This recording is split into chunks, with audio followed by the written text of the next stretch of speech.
या देवी सर्वभूतेषु मां शक्तिरूपेण संस्थिता नमस्तस्यै नमस्तस्यै नमस्तस्यै नमो नमः। स्वागत है आप सभी का मेरे YouTube चैनल पर। आषाढ़ गुप्त नवरात्रि में इस कथा का श्रवण करें। दुर्गा सप्तशती के प्रथम अध्याय की कथा। भगवान विष्णु के सो जाने पर मधुकेटव को मारने के लिए कमल जन्मा ब्रह्मा जी ने जिसकी स्तुति की उन महाकाली देवी का मैं पूजन करता हूँ। वे अपने 10 हाथों में खड़ग चक्र गदा बाण धनुष परिध शूल भुषुंडी मस्तक और शंख धारण करती हैं। उनके 3 नेत्र हैं।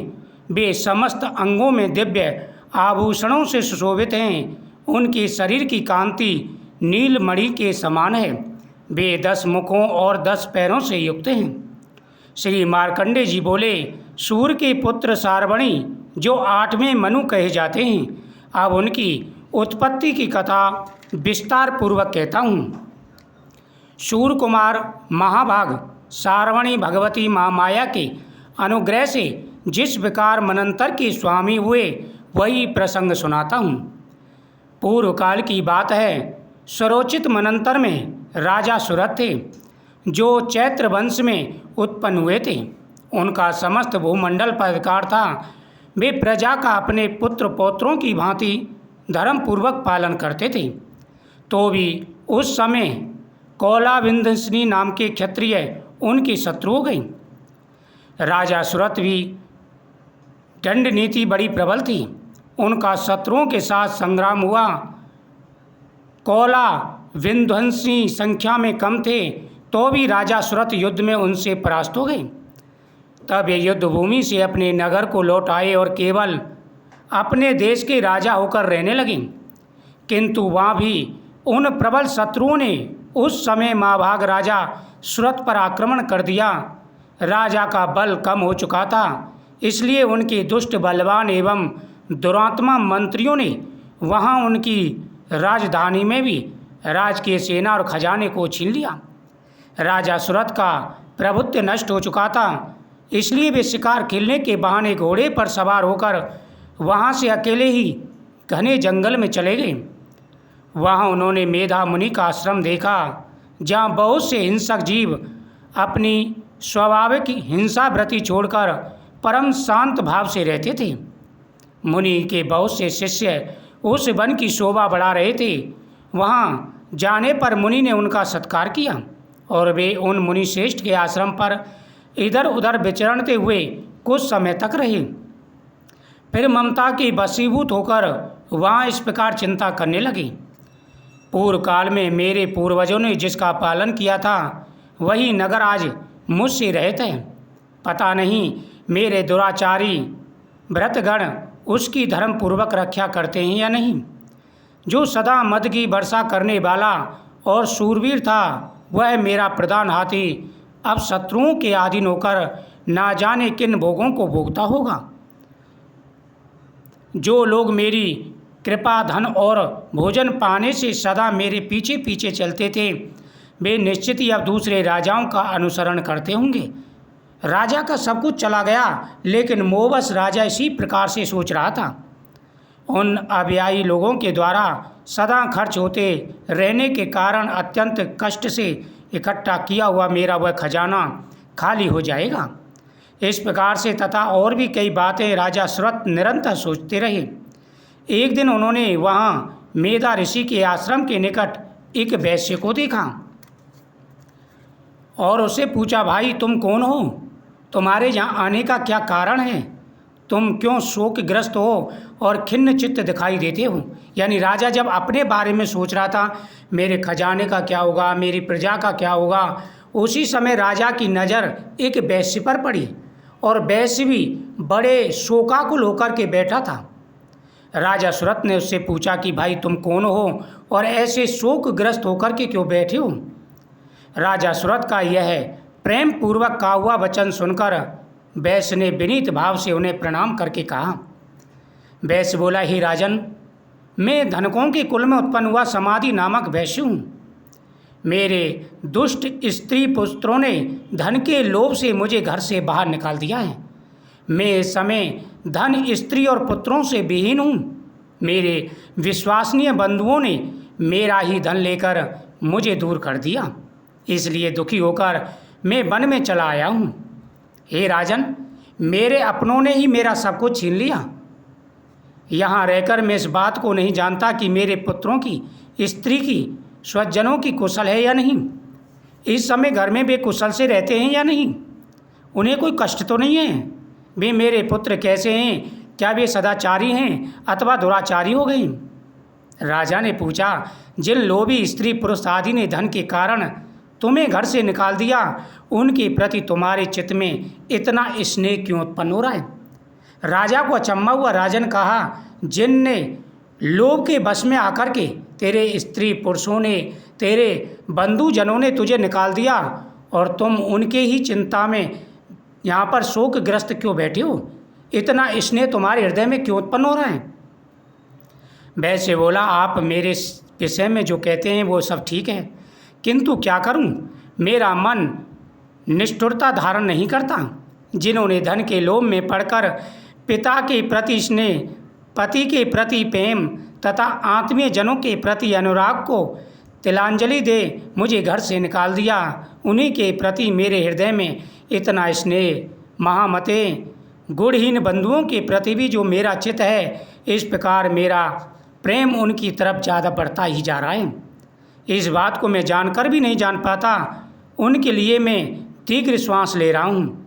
मेरा हृदय अत्यंत दुखी हो रहा है। उन लोगों में मेरे प्रति प्रेम का सर्वथा अभाव है, तो भी उनके लिए मेरा मन इतना निष्ठुर नहीं हो पाता। इसका क्या कारण है।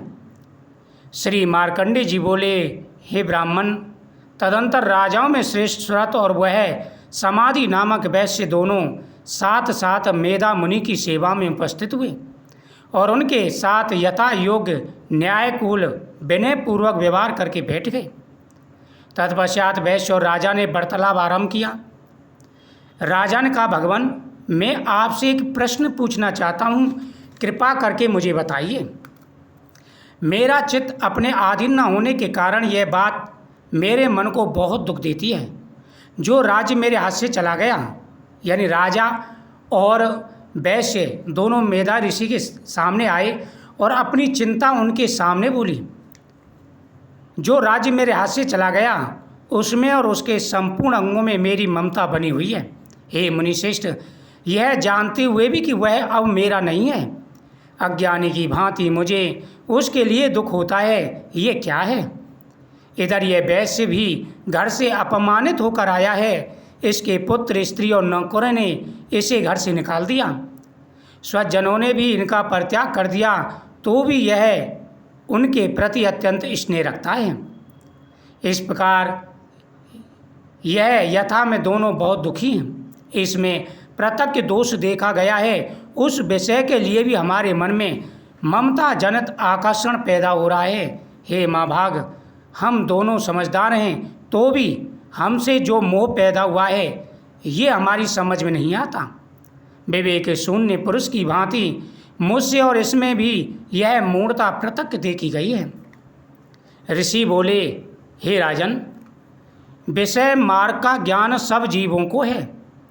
इसी प्रकार विषय भी सबके लिए अलग अलग है। कुछ प्राणी दिन में नहीं देखते और कुछ रात में नहीं देखते। कुछ ऐसे हैं जो दिन और रात दोनों में समान भाव से देख सकते हैं। यह ठीक है कि मनुष्य समझदार होते हैं, किंतु केवल वे ही ऐसे नहीं होते। पशु, पक्षी, मृग आदि भी प्राणी समझदार होते हैं। मनुष्य की समझ भी वैसी ही होती है जैसी उन मृग और पक्षियों में होती है। जैसे मनुष्य की समझ होती है, वैसे ही उन मृग, पक्षी आदि की भी होती है। यह तथा अन्य बातें भी प्राय दोनों में समान ही हैं। हे राजन, समझ होने पर भी उन पक्षियों को तो देखो, ये स्वयं भूख से पीड़ित होते हुए भी मोहवश बच्चों की चोंच में कितने चाव से अन्न के दाने डाल रहे हैं। हे नरश्रेष्ठ, क्या तुम नहीं देखते कि यह मनुष्य समझदार होते हुए भी लोभ के बस अपने किए हुए उपकार का बदला पाने के लिए पुत्रों की अभिलाषा करता है। हे राजन, यद्यपि उन सब में समझ की कमी नहीं है, तथापि वे संसार की स्थिति अर्थात जन्म मरण की परंपरा बनाए रखने वाले भगवती महामाया के प्रभाव द्वारा ममता में भंवर से युक्त मोह के गहन गर्त में गिराए गए हैं। अतः इसमें आश्चर्य नहीं करना चाहिए। जगदीश्वर भगवान विष्णु की योग निंद्रा रूपा जो भगवती महामाया है, उन्हीं से यह जगत मोहित हो रहा है। वे भगवती महामाया देवी ज्ञानियों के भी चित्त को मोह में डाल देती हैं। वे संपूर्ण चराचर जगत की सृष्टि करती हैं तथा वे ही प्रसन्न होने पर मनुष्य को मुक्ति के लिए वरदान देती हैं। वे ही पराविद्या, संसार बंधन और मोक्ष के हेतु सनातनी देवी तथा संपूर्ण ईश्वरों की भी आदिश्वरी हैं। राजा ने पूछा, भगवान, जिन्हें आप महामाया कहते हैं, वे देवी कौन हैं? हे ब्राह्मण, उनका अभिवार्य कैसे हुआ तथा उनके चरित्र कौन कौन से हैं? ब्रह्मवेत्ताओं में श्रेष्ठ महर्षि उन देवी का जैसा स्वभाव हो, जैसा स्वरूप हो, जिस प्रकार उनका प्रादुर्भाव हुआ हो, वह सब हम सुनना चाहते हैं।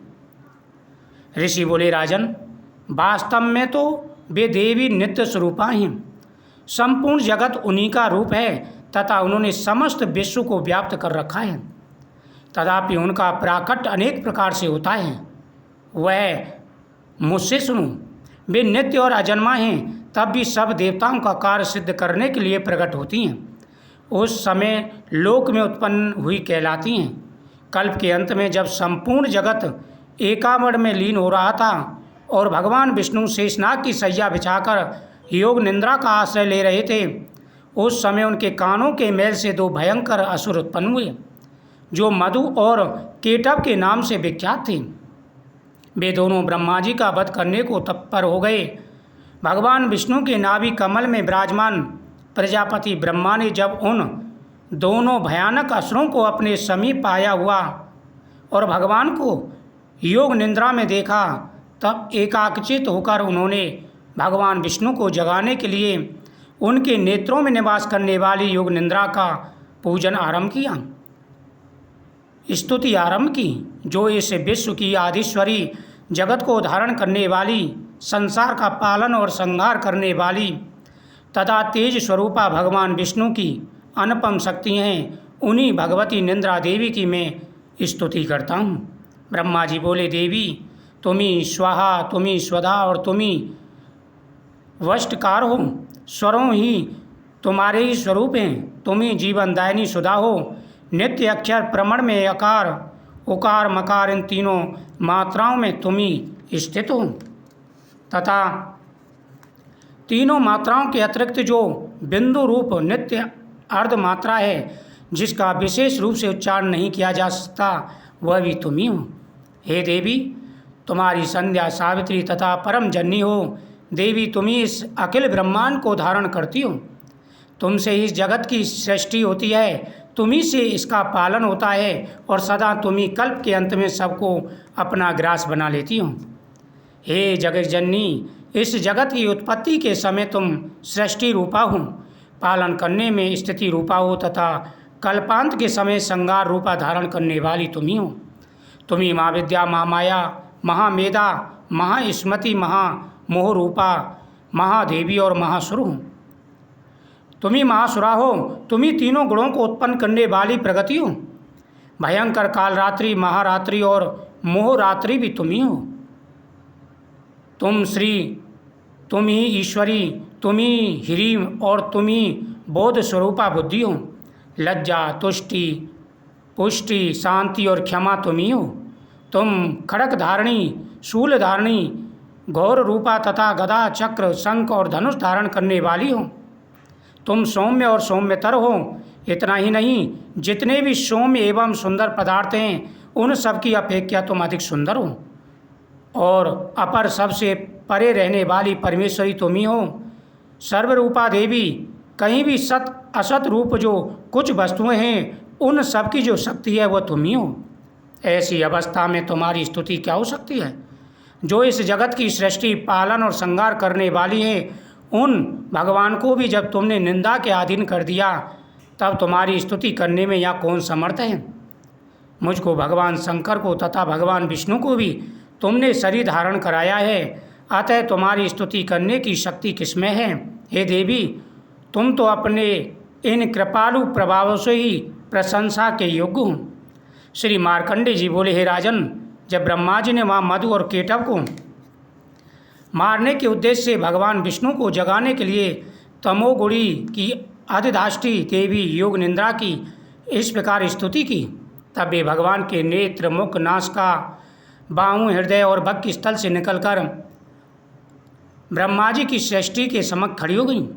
योग निंद्रा से मुक्त होने पर जगत के स्वामी भगवान जनार्दन उस एकावर्ण जल में शेषनाग की सैया से जाग उठे। फिर उन्होंने उन दोनों असुरों को देखा। वे दुरात्मा मधु और केटव अत्यंत बलवान और पराक्रमी थे और क्रोध से लाल आंखें किए विष्णु जी को खा जाने के लिए उद्योग कर रहे थे।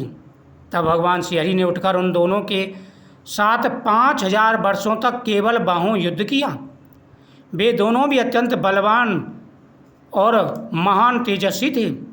इधर महामाया ने भी उन्हें मुंह में डाल रखा था, इसलिए वे भगवान श्री हरि से कहने लगे, हम तुम्हारी वीरता से संतुष्ट हैं, तुम हमसे कोई वर मांगो।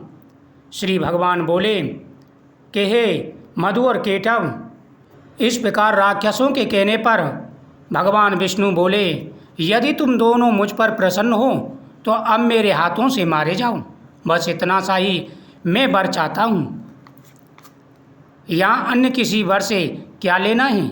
इस प्रकार छल जाने पर जब उन्होंने संपूर्ण जगत में जल ही जल देखा, तब कमल नयन भगवान से कहा, जहाँ पृथ्वी पर जल ना हो उस स्थान पर हमारा वध कर सकते हो। श्री मार्कंडेय जी बोले, तब तथास्तु कहकर शंख, चक्र और गदा धारण करने वाले भगवान ने उन दोनों के मस्तक अपनी जांघ पर रखकर चक्र से काट डाले। इस प्रकार यह देवी महामाया ब्रह्मा जी की स्तुति करने पर स्वयं प्रकट हुई थी। अब तुमसे उनके प्रभाव का पुनः वर्णन करता हूँ। इति श्री दुर्गा सप्तशती के प्रथम अध्याय संपूर्णम। ओम नमो भगवते वासुदेवाय नमः। या देवी सर्वभूतेषु मशक्तिरूपेण संस्थिता। नमस्तस्यै नमस्तस्यै नमस्तस्यै नमो नमः।